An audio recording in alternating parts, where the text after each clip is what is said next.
Hello everyone and welcome to my channel. हमारा आज का टॉपिक है मोल फ्रैक्शन एंड मोलालिटी। दोनों ही सॉल्यूशन की कंसंट्रेशन को एक्सप्रेस करने की दो डिफरेंट टर्म्स हैं। तो आज के इस वीडियो में हम देखेंगे कि मोल फ्रैक्शन और मोलालिटी होता क्या है और उससे रिलेटेड न्यूमेरिकल्स कैसे सॉल्व करते हैं। तो चलिए वीडियो स्टार्ट करते हैं। पहले हम देखते हैं कि मोल फ्रैक्शन क्या होता है।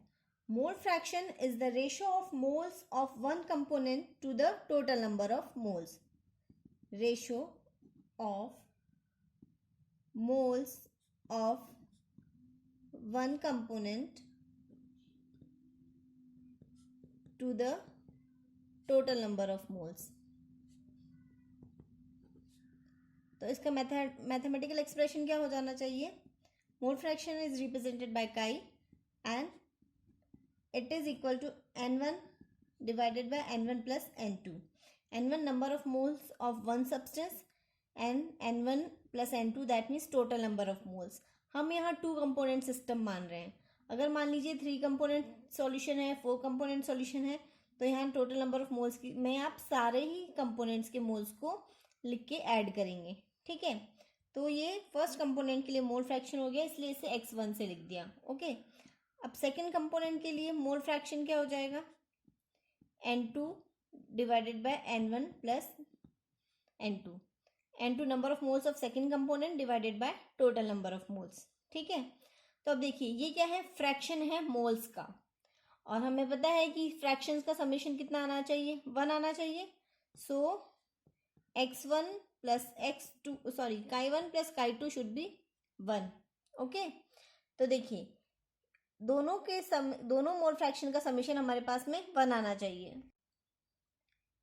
मोल फ्रैक्शन के फॉर्मूले को देखिए, हम मोल्स को ही मोल्स से डिवाइड कर रहे हैं, यानी मोल फ्रैक्शन होता है यूनिटलेस, उसकी कोई यूनिट नहीं होती। ओके, अब इससे रिलेटेड एक न्यूमेरिकल देखते हैं।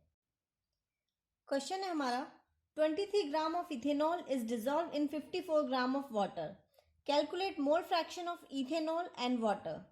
हमें दोनों का अमाउंट ग्राम में दिया हुआ है और हमें मोल फ्रैक्शन निकालना है। तो सबसे पहले हम नंबर ऑफ मोल्स निकाल देते हैं। Number of moles of ethanol. Number of moles कैसे निकालते हैं? मास डिवाइडेड बाय मोलर मास करके। तो इथेनॉल का मास है 23 ग्राम, क्वेश्चन में आपको दिया हुआ है। इथेनॉल का मोलर मास, इथेनॉल होता है C2H5OH। केमिकल फॉर्मूला से निकालिए, मोलर मास आएगा इसका 46। ओके, अब हमें इसी तरह से number of moles of water निकालना है। वाटर का मास दे रखा है क्वेश्चन में 54 ग्राम और वाटर का मोलर मास 18 ग्राम। केमिकल फॉर्मूला से निकाला हमने H2O, ऑक्सीजन का 16, हाइड्रोजन का 1, तो आ गया हमारे पास में 18 ग्राम। ओके, अब हम number of moles of ethanol निकालते हैं। तो फॉर्मूला हो जाएगा मोल फ्रैक्शन ऑफ इथेनॉल का फॉर्मूला हो गया number of moles of ethanol divided by number of moles of ethanol plus number of moles of water, यानी टोटल नंबर ऑफ मोल्स से डिवाइड करेंगे। Number of moles of ethanol यहाँ पे आप देखिए सॉल्व करेंगे तो आपके पास में आ जाएगा 0.5 और यहाँ पे आएगा 3 number of moles of water. फॉर्मूले में वैल्यू पुट करते हैं,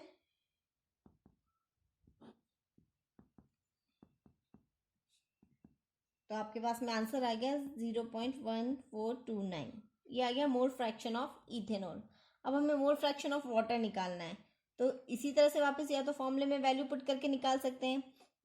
मोल fraction of water will B number of moles of water divided by total number of moles. But अभी हमने ये देखा कि 2 कंपोनेंट सिस्टम अगर है तो दोनों के मोल फ्रैक्शन का समेशन हमारे पास में 1 आना चाहिए, यानी कि mole fraction of ethanol plus mole fraction of water should be equal to 1। Okay, अब हमारे पास में इथेनॉल के आ गए हैं, इथेनॉल के मोल फ्रैक्शन की वैल्यू यहाँ पुट कर दीजिए, तो आपके पास में आ जाएगा मोल फ्रैक्शन ऑफ वाटर। सॉल्व करेंगे तो आंसर आ जाएगा, ये आ गया हमारे पास में मोल फ्रैक्शन ऑफ वाटर। ये बड़ा ही सिंपल तरीके का न्यूमेरिकल था। इससे रिलेटेड जो थोड़े से कॉम्प्लिकेटेड न्यूमेरिकल्स होते हैं वो हम मोलालिटी पढ़ने के बाद में देखेंगे। मोलालिटी का फॉर्मूला होता है मोलालिटी को डिफाइन करते हैं number of moles of solute in 1 kg of solvent से। यानी अगर हम सॉल्वेंट का 1 kg लेते हैं तो उसमें सॉल्यूट के कितने मोल्स हैं वो होती है मोलालिटी। तो मोलालिटी को हम रिप्रेजेंट करते हैं by small m। Number of moles of solute हो गया n divided by mass of solvent capital W in kg। ये हमारे पास में आ गया मोलालिटी का फॉर्मूला। अब number of moles of solute होता है mass of solute divided by molar mass of solute. n की जगह हमने ये पुट कर दिया तो हमारे पास में मोलालिटी का ये एक्सपांडेड फॉर्मूला आ गया। ठीक है, अब अगर आपको क्वेश्चन में नंबर ऑफ मोल्स डायरेक्ट दिए हुए तो आप ऐसे कर सकते हैं, मास दिया हुआ है सॉल्यूट का तो आप इस तरह से कर सकते हैं। ठीक है, इससे रिलेटेड एक न्यूमेरिकल देखते हैं। क्वेश्चन है 20 gram of NaOH is dissolve in 500 centimetre cube of water, calculate molality of resultant solution. आपको यहाँ पे सॉल्यूट का मास पता है, सॉल्यूट का मोलर मास आप फॉर्मूले से निकाल लेंगे और आपको सॉल्वेंट का मास चाहिए। सॉल्वेंट का क्योंकि यहाँ पे वॉल्यूम दे रखा है, हमें डायरेक्ट मास नहीं दे रखा है, हम पहले सॉल्वेंट का मास निकालेंगे। ठीक है, तो फॉर्मूला होता है density is equal to mass divided by volume. अब वाटर की डेंसिटी आपको याद होनी चाहिए, आप याद रख लीजिए, वाटर की डेंसिटी होती है 1। ओके, वाटर की डेंसिटी है 1, वॉल्यूम 1 ग्राम पर ml वाटर की डेंसिटी है, वॉल्यूम हमको दे रखा है 500 सेंटीमीटर क्यूब। सेंटीमीटर क्यूब होता है ml के इक्वल, यानी कि वॉल्यूम हो गया 500 ml। ओके, डेंसिटी 1 है, वॉल्यूम आपका 500 ml है, तो मास आपके पास कितना आ जाएगा 500 ग्राम। ओके, डेंसिटी ऑफ वाटर यहाँ पे 1 है, ये याद रखिए, बहुत जगह आपको यूज होगी। अब हम ये वाले फॉर्मूले में डायरेक्ट वैल्यू पुट करेंगे। मास ऑफ सॉल्यूट हमको दे रखा है 20 ग्राम, मोलर मास ऑफ सॉल्यूट है 40 ग्राम पर मोल, मास ऑफ सॉल्वेंट अभी हमने निकाला 500 ग्राम। ठीक है, अब यहाँ पे हमें चाहिए होता है केजी में, तो ग्राम को हम केजी में कन्वर्ट कर लेंगे। 500 डिवाइडेड बाय 1000, तो 1000 यहाँ पे ऊपर चला गया, तो आपके पास में मोलालिटी आ गई 1। अब मोलालिटी की यूनिट होती है मोल्स पर केजी। ओके, देखिए मोल्स पर केजी, ये मोलालिटी की यूनिट होती है। मोलालिटी से रिलेटेड एक चीज़ और ध्यान रखिए, molality is better than molarity, जिसे हम कैपिटल M से रिप्रेजेंट करते हैं, ये मोलैरिटी। ठीक है, इस मोलैरिटी के कंपैरिजन में मोलैरिटी जो है that is a better term to express the concentration of solution, that means small m is better. Reason क्या है इसका, देखिए मोलालिटी में हमने यूज किया है मास ऑफ सॉल्वेंट और मोलारिटी होती है number of moles of solute in 1 litre of solution, वहाँ हम वॉल्यूम टर्म यूज करते हैं। ठीक है ना, और वॉल्यूम जो है वो टेम्परेचर के साथ चेंज होता है, तो इसलिए जैसे जैसे टेम्परेचर बढ़ेगा मोलारिटी की वैल्यू चेंज होगी, जबकि मोलालिटी में सिर्फ मास की टर्म्स आती है, number of moles and mass of solvent in KG. तो इसीलिए यहाँ पे ऐसी कोई टर्म नहीं है जो टेम्परेचर के साथ चेंज होगी, इसलिए मोलालिटी टेम्परेचर के साथ चेंज नहीं होती है। That's why molality is better than molarity to express the concentration of solution. अब मान लीजिए किसी न्यूमेरिकल में आपको लिखा हुआ मिला कि सॉल्यूशन जो है वो 1 मोलर सॉल्यूशन है। इसका मतलब क्या हुआ, सॉल्यूट का 1 मोल है 1 kg सॉल्वेंट के अंदर। ठीक है, इसी तरह से मान लीजिए आपको लिखा हुआ मिला कि 2 मोलर सॉल्यूशन है, तो इसका मीनिंग क्या हो गया, 2 मोल सॉल्यूट है 1 kg सॉल्वेंट के अंदर। ठीक है, ये किस तरह से काम में आएगा, आपको बहुत सारे न्यूमेरिकल्स में आपको इसी से इनडायरेक्टली वैल्यूज निकालनी होगी और फिर न्यूमेरिकल सॉल्व करना होगा। इसका एग्जांपल हम देखते हैं। क्वेश्चन है calculate mole fraction of solute in its 2 molar aqueous solution. अब इसमें आपको मोल फ्रैक्शन निकालना है और आपको मोलैलिटी दी हुई है सॉल्यूशन की। 2 मोलर का मतलब अभी मैंने आपको बताया था, तो सबसे पहले तो हम 2 मोलर सॉल्यूशन, इसका मीनिंग क्या हुआ, इससे हमें क्या पता लगा, 2 मोल्स ऑफ सॉल्यूट हैं 1 kg सॉल्वेंट में, और सॉल्वेंट क्या है हमारे पास में, यहाँ पे वाटर है। ठीक है, तो अब हमारे पास में number of moles of solute आ गया 2 मोल्स, क्वेश्चन में दिया हुआ है हमें। Number of moles of water हम कैलकुलेट करेंगे। ठीक है, number of moles of water कैसे कैलकुलेट करेंगे, वाटर का mass divided by its molar mass. Mass मैंने यहाँ पे ग्राम में लिखा बिकॉज मोलर मास भी मैंने यहाँ पे ग्राम में लिखा है।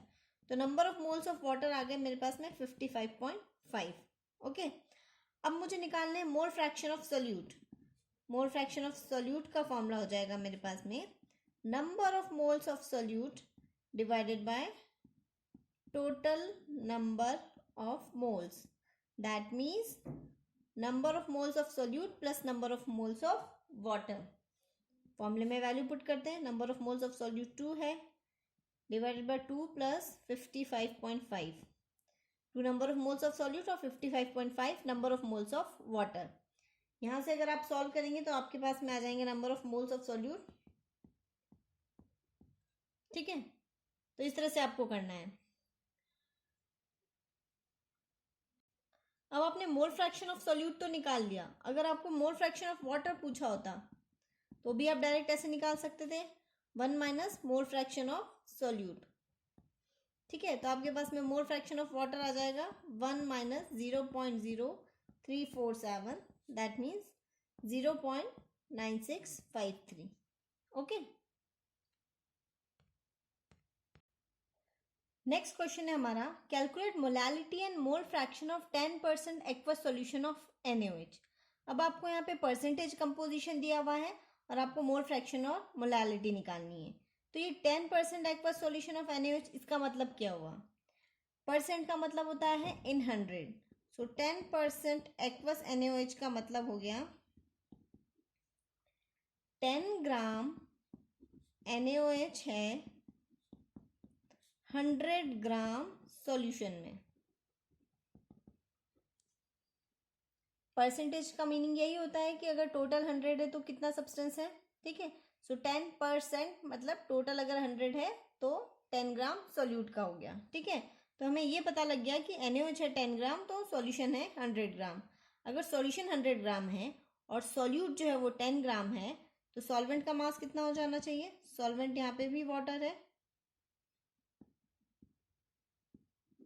मास ऑफ सॉल्वेंट आ जाएगा 90 ग्राम।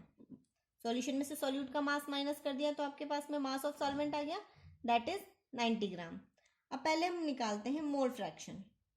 मोल fraction of NaOH, mole fraction of NaOH हो जाएगा number of moles of NaOH divided by total number of moles, that means number of moles of NaOH plus number of moles of water.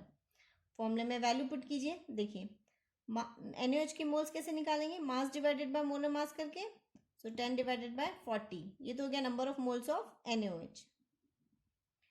Again number of moles of NaOH 10 divided by 40 plus number of moles of water, water का मास कितना है 90 gram divided by its molar मास 18। ठीक है, तो यहाँ से जब आपने सॉल्व किया मोल फ्रैक्शन आ गया हमारे पास में 0.047। ओके, ये मोल फ्रैक्शन ऑफ NaOH आया। अब अगर मुझे मोल फ्रैक्शन ऑफ वाटर निकालना है तो कैसे निकालेंगे, 2 कंपोनेंट सिस्टम है, दोनों के मोल फ्रैक्शन का समेशन है 1, so mole fraction of water will be 1 minus 0.047। Okay, तो मोल फ्रैक्शन ऑफ वाटर आ गया मेरे पास में 0.953। ओके, ये फर्स्ट पार्ट सॉल्व हो गया। अब सेकेंड पार्ट करते हैं, मोलैलिटी निकालनी है यानी स्मॉल m निकालना है। ओके, स्मॉल m का फॉर्मूला हमने क्या पढ़ा था, number of moles of solute divided by mass of solvent in kg। अब देखिए number of moles of NaOH कितना है आपके पास में 10 divided by 40, number of moles of NaOH हो गया 10 divided by 40, mass of solvent 90 ग्राम, ये है ग्राम में, इसको आप kg में कन्वर्ट करेंगे। ठीक है, तो फाइनली आपके पास में आ गया ये मोलैलिटी की वैल्यू आ गई 2.77 मोल्स पर केजी, यूनिट लगाना मत भूलिए, ठीक है। तो ये हमने जो कुछ कॉमन न्यूमेरिकल्स थे मोलालिटी और मोल फ्रैक्शन टॉपिक से रिलेटेड वो सॉल्व किए। अगर आपको ये वीडियो अच्छा लगा तो इसे लाइक कीजिए, शेयर कीजिए और मेरे चैनल को सब्सक्राइब कीजिए। Thanks for watching.